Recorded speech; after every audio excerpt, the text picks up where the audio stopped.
Hey everybody, it's BJ. And Patrick. And we're back talking all things real estate. Hey, if you haven't, real quick, give us a like, subscribe to the channel so you don't miss anything because we are putting out a pile of content and we have an election coming up. It's election season. Like right now, we can go and vote today. Yeah, it's right early now voting. in BC, you can vote today. And election season means lots of promises from every party that's running. Right, but we're going to talk about one big claim that the NDP is making if they get reelected. Okay. And this isn't a surprise. The NDP is going to tax you some more because we can tax our way into prosperity, right? Power to the proletariat. Proletariat. Oh, did I say that out loud? So, not just any taxes, and I know like the NDP likes their taxes, right? But they're promising to double. We gotta stop those evil speculators and those investors and those people that have vacant homes. We need to tell them what they should and shouldn't be doing with their private property. Okay, no. I'm not saying that exactly. I'm extrapolating from all the other things that they've taken private property rights away from. So, David Eby, NDP promises to double the speculation and vacancy tax. It's working so well for the affordability of homes in BC that we're going to double the tax. Oh my.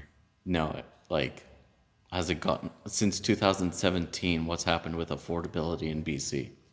You know, sometimes when we read these headlines and the articles, I'm just kind of, I kind of think, this has got to be a joke, right? Or this can't be serious. Who believes this? Or, right? And then we find out, no, this is, somebody actually thought this was a good idea or thought this through enough to think this is a good idea.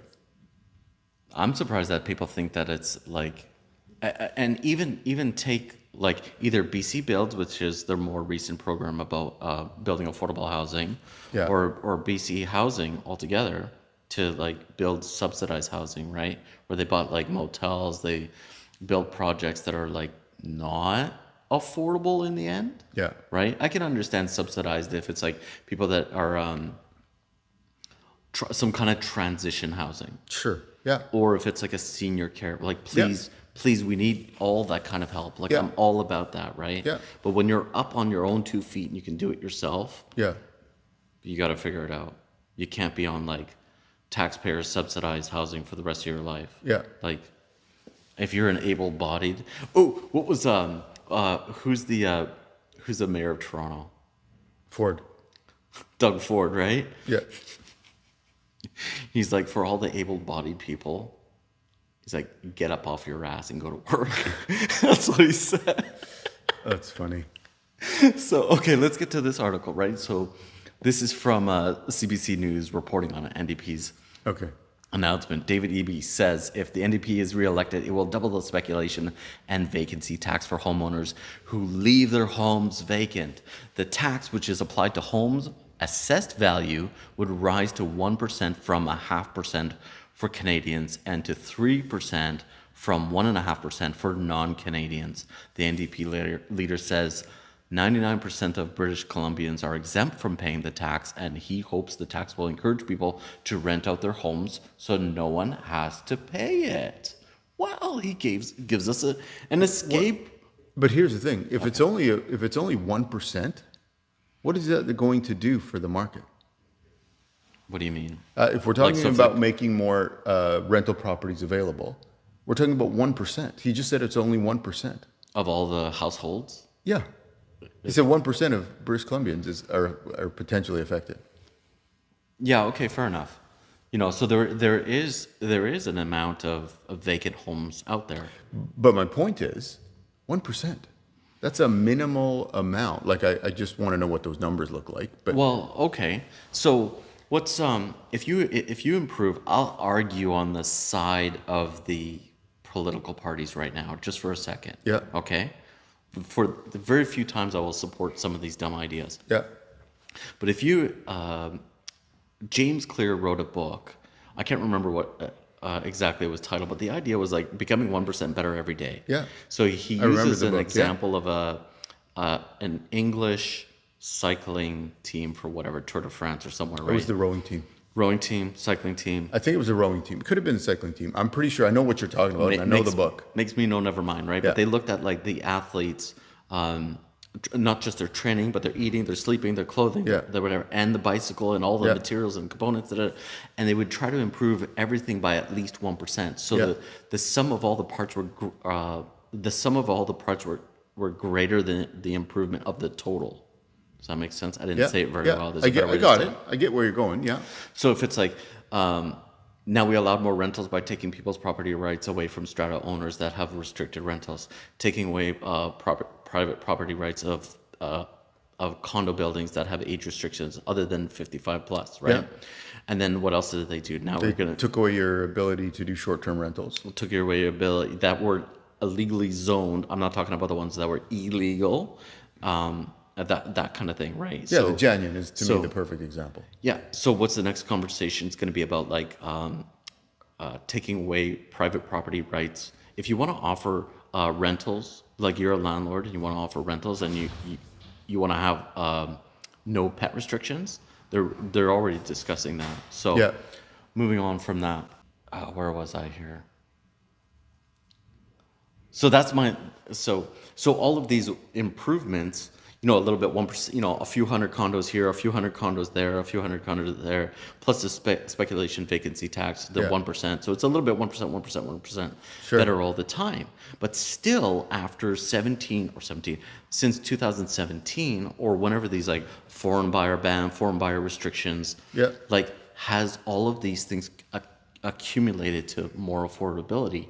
Then the big answer is no, it hasn't. No, it hasn't. They've been an utter failure. Yeah. And we So did an episode on the foreign buyer ban and the failure of the foreign buyer ban, talking about how it hasn't had an effect.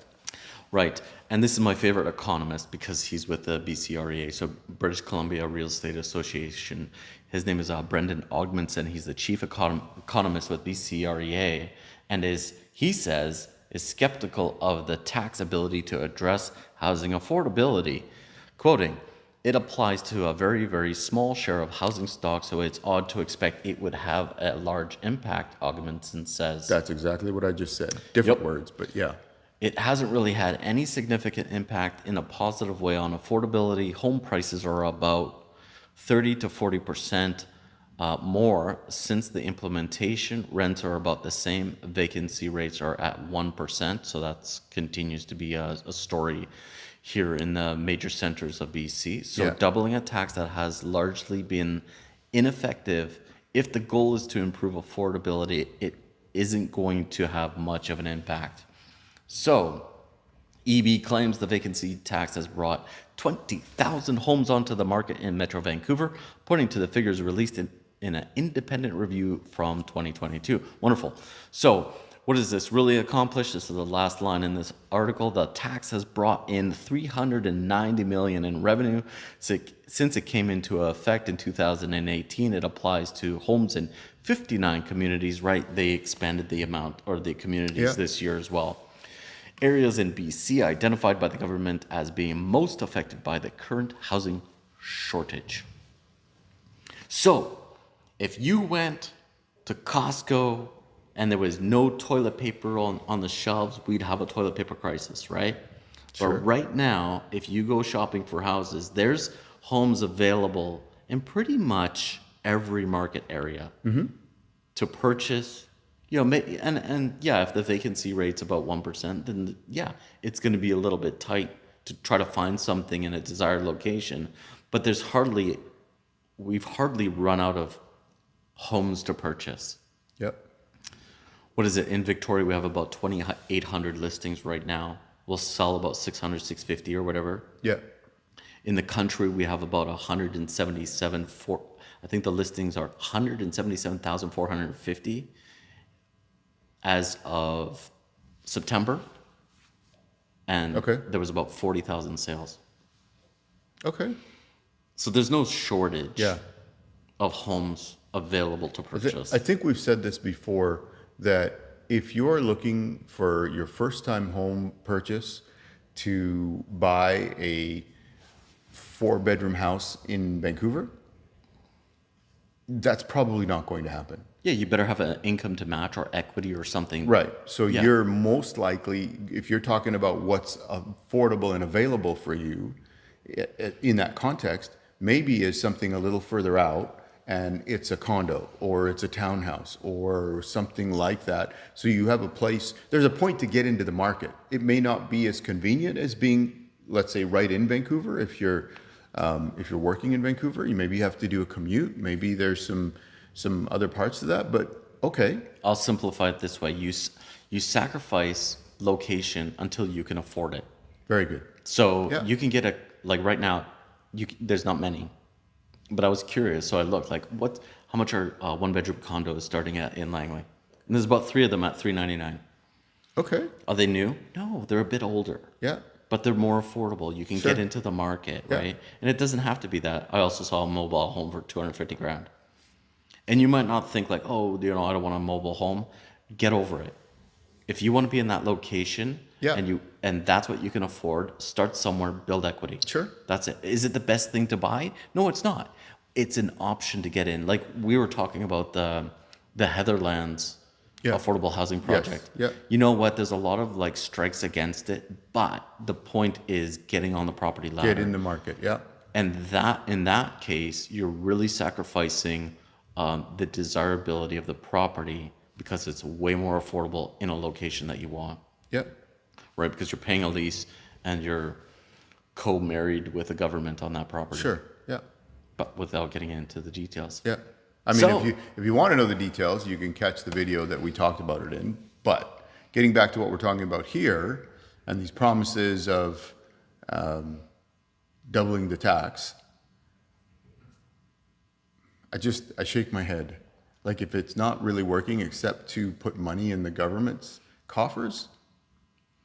Yeah, and what are they doing with that money? They're turning around and they're building affordable housing, or they're making like affordable financing for affordable housing projects that, like Kitsilano's not failed, like it's completed, but it's not completed with offering affordable rent, Yeah.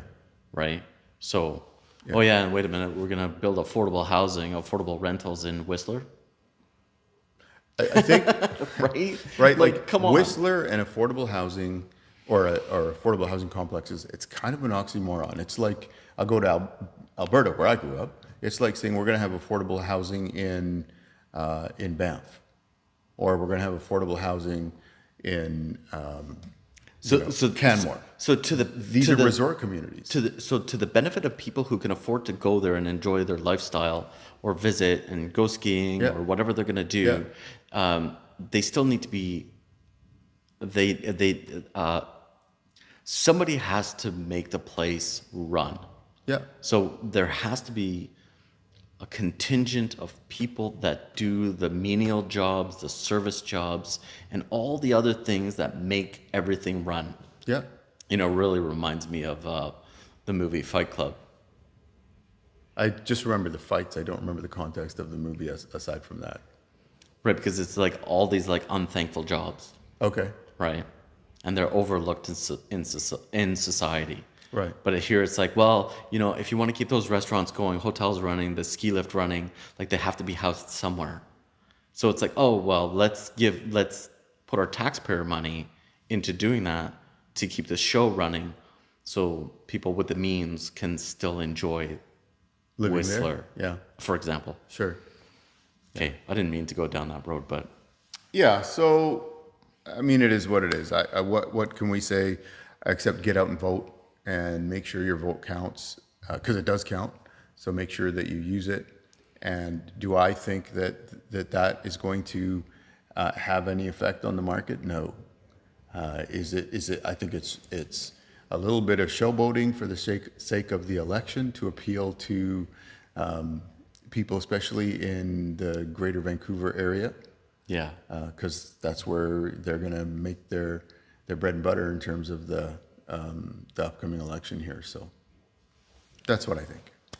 So Well, we'll see how that goes, right? yeah. So all right. Well, thanks for watching. See you next time. Bye.